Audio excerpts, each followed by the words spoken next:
Story: The Silent Cavalier. In the early days when the Azores had just been discovered, there were many Flemish settlers who came to the islands. Among them there was a young cavalier of the Order of St. George of Bourgogne. His name was Jesus Maria, and the reason why he had come was because a wise monk had told him that his path in life lay by way of the sea. "Your name given to you in holy baptism," said the monk, "is Ives Maria." Transpose the letters and it says in Latin, Maris es via. The young cavalier agreed that the sea must be his path of destiny, and he at once set sail upon a long voyage which finally led him to the island of Fayal. He loved the rocky coast where the waves beat. He loved the deep ravine where the laughing brook ran, the lake in the ancient crater, the snow-capped summit of Mount Pico which smiled down in stately majesty from the opposite island. He decided that this was to be his home. "My path of destiny was indeed the sea," he said. "The sea has brought me to a country which is very fair." In the island of Fayal there were already some Portuguese settlers. One of these had a beautiful daughter, Ida. The young Flemish cavalier thought that she was the fairest maid he had ever seen. He fell deeply in love with her. Now the cavaliers of the Order of St. George of Bourgogne had vowed that they would never wed. Jesus Maria could not break the solemn pledge which he had given when he joined the order. Neither could he forget the bright eyes of the Portuguese maiden Ida. It seemed as if his heart would break.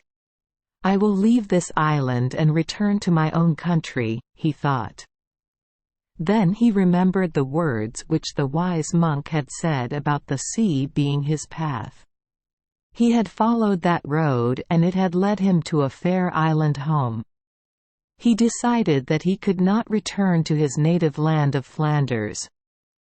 Over across the shining blue water he looked up at the peaceful snow-capped summit of Mount Pico.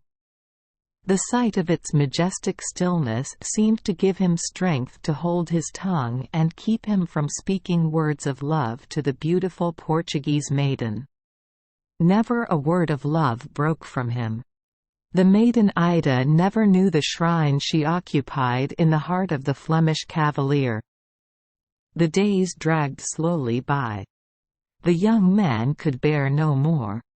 He felt that his strength could no longer endure on the same island with Ida. If he stayed near her he would break his vow.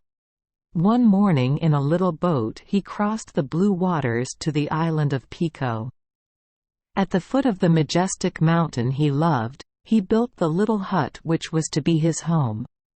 He never returned to the island of Fayal, and as the years went by he was spoken of as the good hermit of Pico.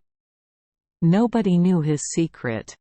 When at last the cavalier Jesus Maria died, a peach tree grew from his tomb, the emblem of silence. The leaf of this tree has the form of the human tongue.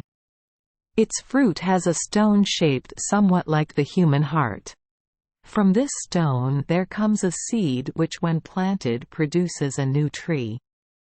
Thus it is that words which bear fruit spring from the heart. It is silence which teaches one the gift of fruitful words, they say in the Azores. Thank you for joining us for today's fairy tale. We hope these stories bring joy and meaning to your day.